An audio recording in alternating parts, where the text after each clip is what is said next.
Hi guys, in this video we'll be looking at the inflammatory conditions of the paranasal sinuses. Only two of them are there. One is sinusitis and another one is nasal polyps. So sinusitis can either be acute or chronic. So before that, these are all the various causes for sinusitis. So it might be due to some kind of pollution or chemicals or some kind of infection. It might be due to an allergy, or there might be inadequate therapy for acute sinusitis, and then your DNS, adenoids, tumors, all of those. So these are the four main causes for sinusitis, which is a cycle kind of thing. There's impaired drainage of mucus, and then there's loss of cilia. There are mucosal changes along the lining of the paranasal sinus, and there's infection due to growth of bacteria. So moving into acute sinusitis. So in children, the most commonly affected sinus is the ethmoid sinus. In adults, maxillary, ethmoid, frontal, and sphenoid. That is the order of uh, decreasing occurrence in adults. So it's acute sinusitis is usually associated with rhinitis. So it is known as rhinogenic sinusitis. So the various causes of acute sinusitis are your rhinovirus, influenza, coronavirus, adenovirus. Your two important bacteria which causes sinusitis are your Haemophilus influenzae and Streptococcus. So there are other causes of sinusitis. There can be a dentogenic sinusitis. So basically, if you have any kind of tooth removal surgery or some kind of root canal surgery, the infection from the oral cavity can spread into the sinuses. And then you have nosocomial sinus. So due to prolonged intubation, and then you have barosinusitis due to pressure changes, and swimmer's sinusitis due to exposure to those organisms floating around in water. So the clinical features of acute sinusitis are going to be headache and localized pain. So I just wanted to show the picture over here. So you see the maxillary sinus over here. So if you apply pressure in this area, that's going to be pain for the patient. And then for the ethmoid sinus in this area, you're going to apply some pressure, and this will be your frontal sinus over here on top. So those are the things which you need to know about the localization of the pain. And then there are two modes of management. You can either manage it conservatively, or you can opt for some kind of surgical management. So the conservative management is going to be ventilation and drainage. You can use nasal decongestants, then you can use your nasal sprays. You can use antibiotics, which is your amoxicillin oral antibiotics. Your surgical method is going to be your antrostomy. This is a very old method where they actually open the sinus antrum of the sinus and drain out the fluid accumulated within the sinus. So that would be your treatment options for acute sinusitis. And then this is just a photo of sinusitis over here. So again, once again, this area will be your maxillary sinusitis, ethmoid, and frontal. So apply pressure over there. They're going to feel pain if they have sinusitis over there. And this is just a small picture, which is like a summary of important points of sinusitis, treatment of sinusitis.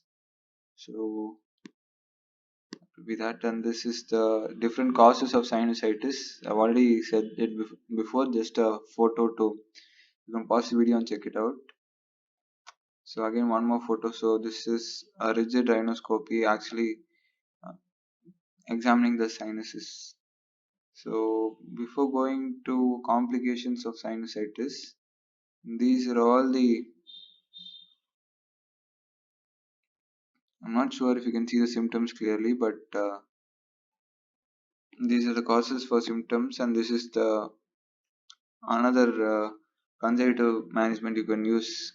Uh, Lots of fluids or nasal irrigation or steam vaporizer or warm compress, hot shower. All these are conservative management of sinusitis.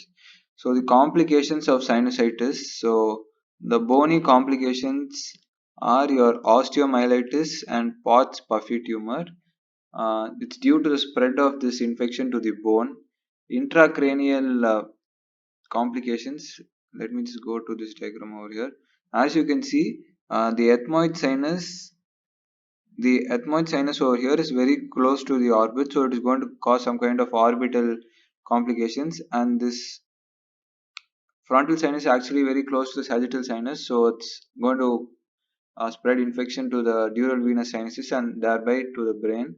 So you can expect those complications to appear over here. So the intracranial uh, complications due to this cavernous sinus thrombosis is due to spread of infection from frontal sinus. Then your epidural abscess, intracranial abscess, meningitis, subdural abscess, superior sagittal sinus thrombosis, all of this is going to spread from the frontal sinus. Your orbital complications are due to spread from your ethmoid sinus. So again, cavernous sinus thrombosis, your inflammatory edema like cellulitis, orbital abscess, periostrapsis, all those things are going to happen in your sinusitis. So that will be all about your acute sinusitis. Moving on to chronic sinusitis. So the various causes for chronic sinusitis are septal deviation or spur, chronic inflammation, any chronic allergic conditions. It can be either due to some trauma or some kind of nasal mass growing. So the clinical features are going to be same as acute sinusitis, except there might be postnasal drip and obstructed nasal breathing. So they're going to show those two extra symptoms. The treatment is conservatively it's same as acute sinusitis. Surgically, you do endoscopic sinus surgery. So that is all you need to know about sinusitis.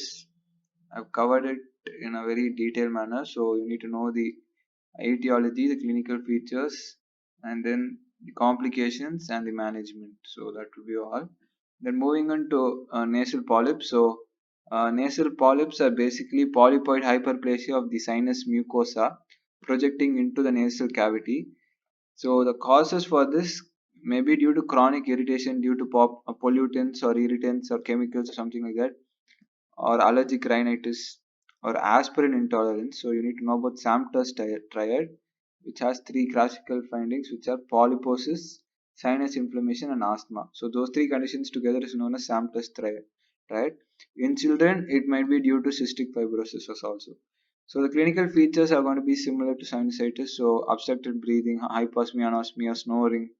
Rhinophonia clausa is going to be hyponasal speech, which occurs in any kind of obstruction in the nasal airway path. Then finally, frequent throat clearing.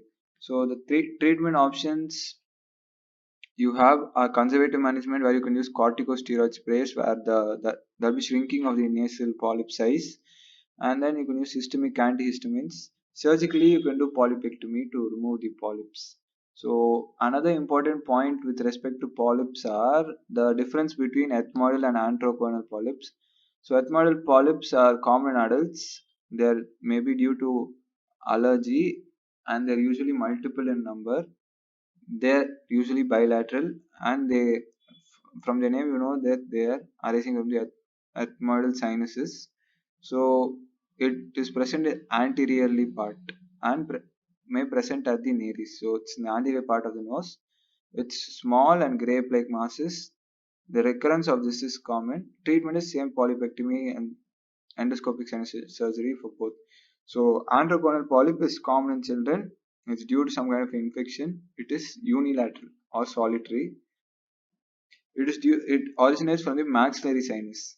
So and the name suggests that antroconal, so it's going to go back to the corona and may hang down behind the soft palate. So it is trilobe. It has an antral part, nasal part, and coronal part, and it doesn't recur. It just goes away if you remove it once. Same treatment options, that is your polypectomy and endoscopic. So that is all for this video. It's a pretty short video, but very important video because sinusitis is important case, and also they might ask as a short note or an essay. So you need to know it in detail. So when you talk about sinusitis, you should also talk about FES, which will be covering the next video, which will be about all the different surgical procedures of the nose. And with that, we'll be finishing off nose. I hope this video is really helpful for you guys. Thank you.